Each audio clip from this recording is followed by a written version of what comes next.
Assalamualaikum warahmatullahi wabarakatuh. Alhamdulillah wassalatu wassalamu ala sayyidina Muhammadin wa ala alihi wa sahbihi ajma'in, amma ba'du. Ada sebuah ungkapan yang mengatakan orang jahat adalah orang baik yang selalu disakiti atau dikecewakan. Ada ungkapan ini sudah tersebar di mana-mana. Ungkapan ini jikalau dijadikan pegangan dalam hidup tentu akan menyesatkan. Dhalun mudil, sesat menyesatkan. Bukankah orang yang memiliki dendam di dalam hatinya itu tidak nyaman, tidak enak, hidup bagaimanapun terasa kurang enak? Allahu Akbar. Ada ungkapan seperti ini, hati itu seperti kaca. Apabila kaca itu pecah karena kekecewaannya, Allahu Akbar, maka sekeras apapun kita untuk menyambungnya, menyatukannya kembali, niscaya tidak akan pernah bisa. Ungkapan ini tidak ada salahnya sebenarnya. Hanya terkadang seseorang yang salah mengambil apakah ini untuk orang yang disakiti atau orang yang hendak menyakiti. Jika perkataan ini, ungkapan nasihat ini dipegang oleh orang-orang yang disakiti, niscaya kehidupannya akan dipenuhi dengan dendam. Allahu Akbar. Akan tetapi jika dipegang oleh orang-orang yang hendak menyakiti, dia berniat untuk membalas dan lain-lain, atau ingin menyakiti dan lain-lain, nah ini baru yang pas. Karena dia pasti akan berpikir, sebagaimana ada sebuah kisah seorang anak yang mana ia selalu berkata kotor, dia selalu kasar berbuat. Maka ayahnya memberikan pendidikan. Wahai anakku, engkau selama ini selalu berkata kotor, berbuat kasar kepada teman-temanmu terutama. Maka aku berikan paku, dan silakan pakulah pagar-pagar itu dengan paku-paku yang aku berikan ini. Allahu Akbar. Maka anak itu pun memaku semuanya, pagar-pagar depan rumahnya dengan paku yang diberikan oleh ayahnya. Kemudian setelah selesai, cabut lagi, wahai anakku, silakan cabut lagi. Maka anak itu pun mencabutnya. Setelah dicabut, maka ayahnya pun meminta agar anak itu memperhatikan. Coba perhatikan, apa yang berbeda? Ternyata, pagar itu walaupun pakunya sudah dicabut, tetap ada lubangnya, tetap ada bekasnya. Maka oleh karena itu kita jangan sampai menyakiti orang lain. Tapi pesan ini bukan dipegang bagi orang yang telah disakiti. Karena bagi orang yang telah disakiti, hendaklah memaafkan. Karena siapa yang memaafkan, dia memiliki kemuliaan di dalam dirinya.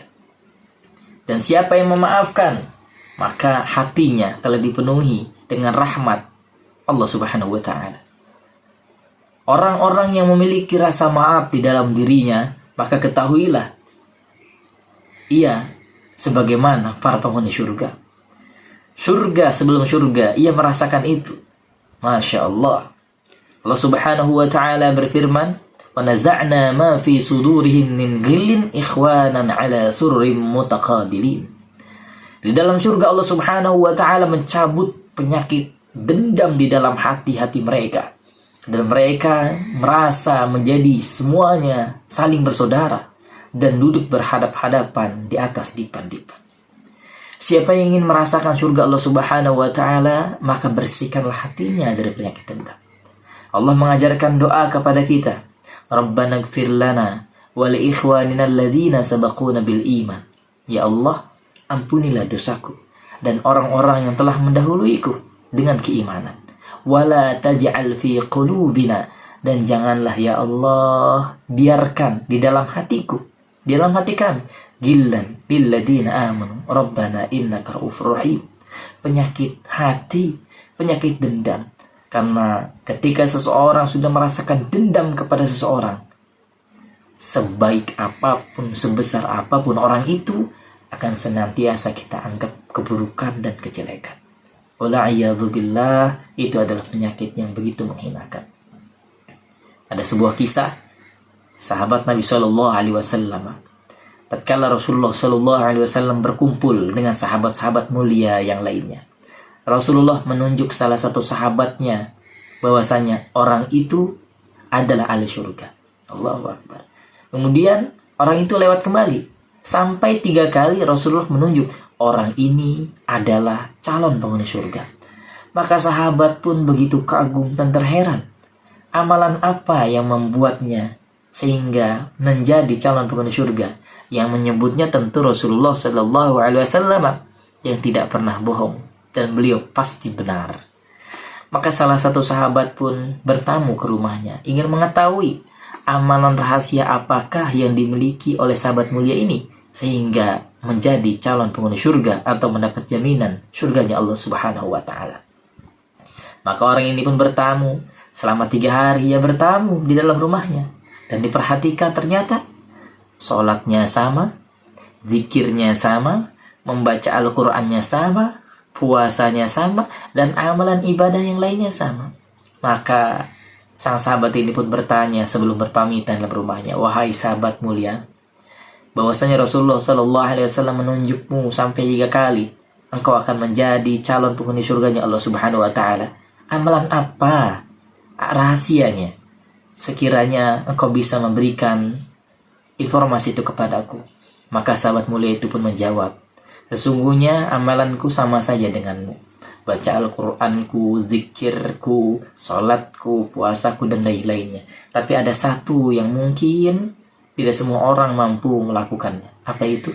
Sebelum aku tidur, maka aku senantiasa memaafkan semua kesalahan orang-orang kepada aku.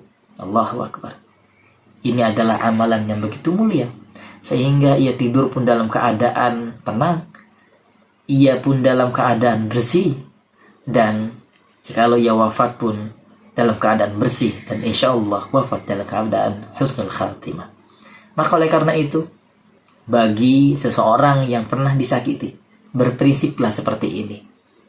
Tidak semua retak, tidak semua pecah itu adalah hal yang menyakitkan, itu adalah hal yang menghancurkan atau hal yang mengecewakan.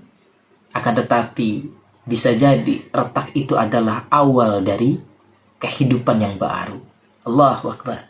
Sebagaimana telur ketika ia retak dan pecah justru melahirkan kehidupan yang baru baginya. Itulah kita, hamba yang beriman, senantiasa memaafkan saudara-saudara kita. Karena sesungguhnya tidak usah kita repot-repot untuk membalas itu. Allah Subhanahu wa Ta'ala telah memerintahkan malaikat-malaikatnya untuk mencatat, bahkan sampai ucapannya pun tidak akan pernah terlewatkan walaupun hanya 1 huruf saja. Oleh karena itu, jadilah kita pemaaf agar kita merasakan surga sebelum surganya Allah Subhanahu wa Ta'ala. Allah alam. Assalamualaikum warahmatullahi wabarakatuh.